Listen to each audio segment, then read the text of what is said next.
आता मी चाललो आहे इथून आमच्या पाहुण्याकडे. पण ह्याकडे जाताना हे पूर्ण डोंगर आणि घनदाट जंगल लागतं. ह्यांचं घर आहे एकदम रानात. आता ह्या रस्त्याने जायचं बोललो तर खूप लांब पडत, म्हणून मी शॉर्टकट मारते. पण ह्या घनदाट रस्त्यात जाताना जपून पायाखाली बघत आणि पूर्ण जंगल आहे, आजूबाजूला पूर्ण झाडी. या जंगलात माकड आणि हे काळ्या तोंड्याची वानर आणि भरपूर सारे जंगली जनावरं आहेत, जे कधी कधी इथे पाण्यासाठी खाली येतं. आता तुम्हाला पुढे पुढे जसं जातोय तसं पूर्णपणे घनदाट जंगल दिसेल आणि इथे सहसा कोणी यायलाही घाबरतं. बघा, तुम्हाला आजूबाजूला काय दिसतं का? काहीच नाही, फक्त झाडी आणि पूर्ण जंगल. अजून पुढे गेला तर एकदम डोंगर लागेल आणि या डोंगराच्या पायथ्याशीच एक आमच्या पाहुण्यांचं घर आहे, ज्या पाहुण्यांका मी भेटूक चाललेलं आहे. बघा, मला काय दिसतंय? सर्व आजूबाजूला भोवताले वेढलेले हे झाडं वेली. इकडे माकडं जाम हैराण करतात. सर्व आंब्याचे बागा सर्व उजाडून टाकतात आणि सतत पहारा देऊक लागता. ज्या फळांचा, घरांचा वगैरे सर्व काय कौलांचा पूर्ण वाट लावून टाकतात. आता मी चाललो हळूहळू ह्या रस्त्याने. तिथे रस्ताही नाही. बघा, ही पायवाट आहे गावची, जिथे फक्त गुरांचेच जे चरायला बिरायला इथून जातात डोंगरावरती, त्यांचेच पावलाचे ठसे दिसतील. आणि जसं पुढे जातोय असं काहीच नाही. बघा, वरती असं डोंगर टाईप आहे का? इथे आंबोही पडलेलं कोणी उचलत नाही. आंब्याची झाडं आहे, पिकलेले आंबे कंटाळले लोक खाऊन. आता हळूहळू मी येतोय. बघा,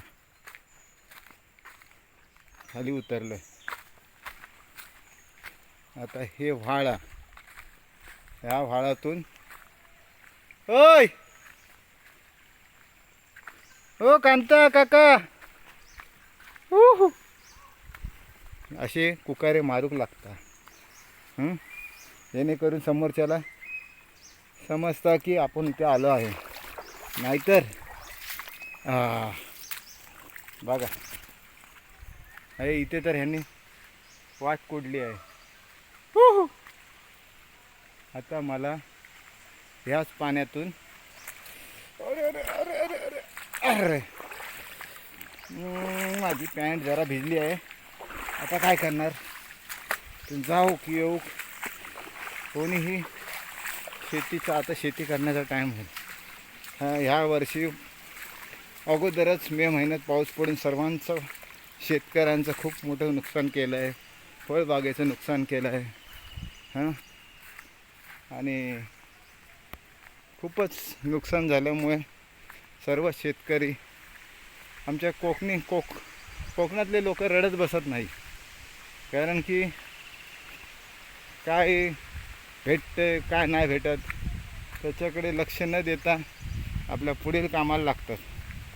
पण काय, कोणी ते बघायलाही येत नाही, त्यांचे सुखदुःख वाटायला पण येत नाही. आता मी चाललो आहे पुढे. इथे एवढं नुकसान होऊनही कोणाचं नुकसान भरपाई द्यायला आलेलं नाही. बघू आता पुढे काय होतं ते. हे आता मी पाहुण्यांच्या घराकडे आलो आहे. इथे ह्याने माडांची झाडं लावलेली आहे. बघा, आणि हे आजूबाजूचं घर. आमचे म्हशी चरतात. एकच घर आहे आणि त्याच्या पुढे तुम्हाला डोंगराची वाट दाखवेन, जेणेकरून तिथे आम्ही भांगेरी काहीतरी ती भांगेरी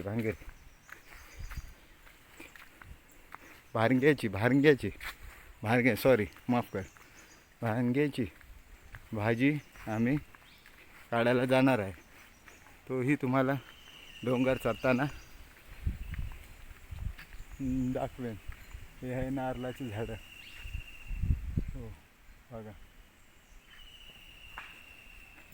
सुपारीची झाडं. गुरं सोडली आहेत, म्हशी चरतायत. दिसतंय ते काय म्हशी, गुरं.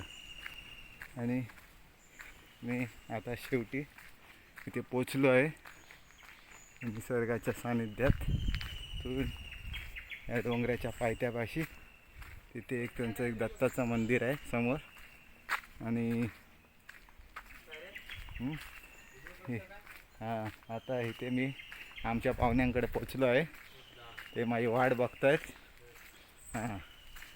हे आमचे बघा, हे बघा, हे बोका पण वाट बघतं. ही आत्या, ही बसली आहे ती आत्या. हे आमची आग्या. बघा यांचं घर नाही रे बाबा, मी गेलं. हे बघा घर बघा कसं एकदम साफसफाई या घराची. बघा हे आमची आत्या दिवसभर काय ना काय तर करतच असता. हे बघा इथे भिंग लावलेला आहे. तुमचा काय खोटं नाही दिसता. आत्या आहे बघा, आता हे लाकडं लावूक चालली चुलीत. यांचं घर एक छोटंसं घर, पण त्याच्यात खूप काही त्यांनी खूप माणसं आहेत. आणि हे एक आपल्या घराचं मंदिर. आणि हे त्यांचे करता धरता फोटो काढून तकड्याचा बाजू बघू आता कोसळा पडला. आणि काय माहिती आहे काय, जरा त्यांना ऐकायला कमी येतं म्हणून त्यांना फोटो काढूक नाही, व्हिडिओ करतोय. त्यांना ऐकूक येत नाही. ही कानाची मशीन लावून खूप यांनी संघर्ष करून खूप काही केलेलं आहे. बिचारे आता वय झाल्यामुळे बघा. हे इकडे त्यांच्या घरातून आता बाहेर आलेलं आहे.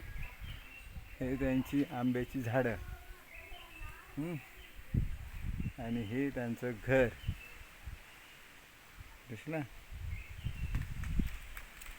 हे त्यांचं घर आणि हे दत्ताचं मंदिर. जर आपण देवस्थानी आलो नाही, देवाच्या पायथ्याशी आलो नाही, इथे तुळस लावलेली आहे. आणि खूप जागृत देवस्थान आहे. इथून आपण पुढून येऊया.